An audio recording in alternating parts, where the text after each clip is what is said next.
Perkenalkan, nama saya Adib Agil, jurusan Manajemen, kelas 1B1, mata kuliah Teori Ekonomi Mikro.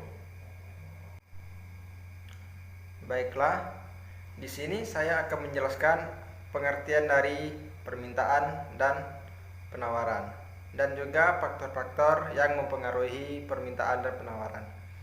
Sebelum saya menjelaskan faktor-faktor permintaan dan penawaran, saya akan menjelaskan pengertian dari permintaan dan penawaran. Pengertian dari permintaan itu sendiri adalah keinginan konsumen untuk meminta atau membeli barang atau jasa dengan tingkat harga dan waktu tertentu sesuai dengan kesepakatan bersama dengan pihak penjual yang disertai dengan kemampuan konsumen untuk membeli barang atau jasa tersebut. Banyaknya barang yang ingin dibeli oleh konsumen didasarkan pada harga barang yang dijual, selera konsumen, pendapat atau kemampuan konsumen untuk membeli barang.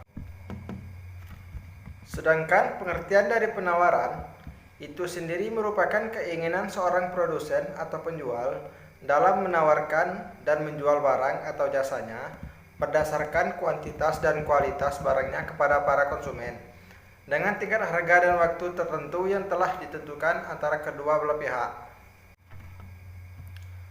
Dalam sebuah permintaan dan penawaran, terdapat berbagai macam faktor yang mempengaruhi timbulnya permintaan dan penawaran tersebut. Berikut akan dibahas faktor-faktor yang mempengaruhi permintaan dan penawaran dalam kegiatan transaksi jual beli. Faktor-faktor yang mempengaruhi tingkat permintaan akan barang dan jasa dalam kegiatan jual beli adalah sebagai berikut. 1. Harga barang yang ditawarkan atau dijual. Faktor pertama yang mempengaruhi permintaan adalah harga suatu barang atau jasa yang ditawarkan oleh produsen kepada konsumen. Tentunya, konsumen akan lebih memilih untuk membeli barang-barang dengan harga yang relatif lebih murah. Dengan demikian, konsumen dapat memperoleh untung yang lebih besar saat barang tersebut dijual kembali. Jika harga barang relatif lebih mahal di pasaran atau harga barang mengalami inflasi atau kenaikan, maka permintaan konsumen akan turun. Jika harga barang sedang turun, maka permintaan konsumen pun akan naik. Yang kedua, jumlah pendapat konsumen. Ketika jumlah pendapat yang didapatkan konsumen cenderung banyak, maka permintaan konsumen akan pembelian barang kepada produsen menjadi meningkat. Namun, jika jumlah pendapat yang diperoleh oleh konsumen berkurang, maka akan permintaan konsumen akan pembelian barang dagang akan mengalami penyusutan. 3. Keinginan berdasarkan selera konsumen. Para produsen yang ingin menjual atau menawarkan barang dagangannya harus memperhatikan dengan baik selera konsumen masa kini. Selera konsumen yang berbeda-beda setiap waktu sangat berpengaruh terhadap permintaan barang yang diterima oleh produsen. Produsen yang menawarkan barang dagang sesuai dengan selera para konsumen masa kini akan mendapatkan permintaan pembelian yang banyak. Sebaliknya, permintaan pembelian akan menyusut atau bahkan tidak ada permintaan pembelian sama sekali. 4. Jumlah penduduk dalam suatu negara. Banyaknya jumlah penduduk dalam suatu negara berpengaruh penting dalam permintaan akan barang atau jasa dalam kegiatan ekonomi. Suatu negara yang memiliki jumlah penduduk yang besar akan memiliki permintaan barang atau jasa yang besar pula. Hal ini akan menyebabkan meningkatnya permintaan akan kebutuhan oleh konsumen. Begitu pula sebaliknya, negara yang memiliki jumlah penduduk yang kecil atau sedikit, maka permintaan konsumen akan kebutuhan barang cenderung rendah. Baiklah, sekarang saya akan menjelaskan yang mempengaruhi penawaran. Faktor-faktor yang mempengaruhi penawaran dalam kegiatan jual beli adalah sebagai berikut. 1. Biaya produksi barang.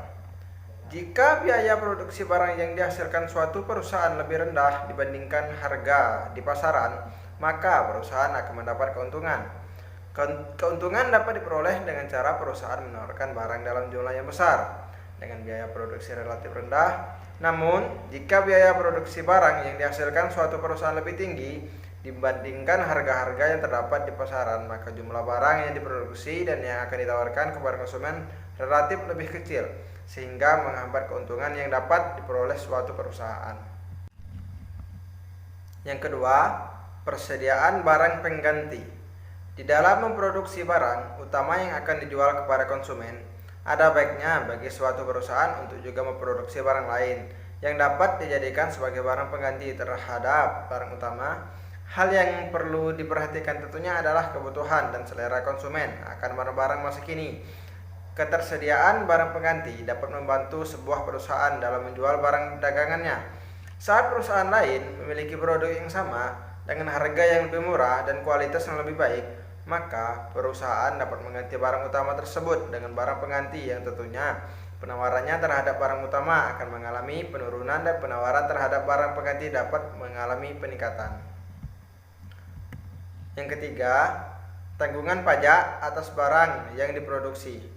Barang-barang yang diproduksi dan dijual oleh sebuah perusahaan selain terdapat biaya produksi juga terdapat biaya tambahan seperti pajak. Pajak wajib dibayar oleh perusahaan yang menyelenggarakan kegiatan produksi. Jika biaya pajak pada sebuah produksi besar, maka harga produksi akan menjadi semakin mahal dan hal ini menyebabkan berkurangnya permintaan dari para konsumen. Tetapi jika biaya pajak sebuah produk kecil, maka perusahaan dapat memberikan penawaran tinggi dengan harga relatif lebih rendah dibandingkan harga di pasaran kepada konsumen. Hal tersebut akan membawa keuntungan bagi perusahaan itu sendiri.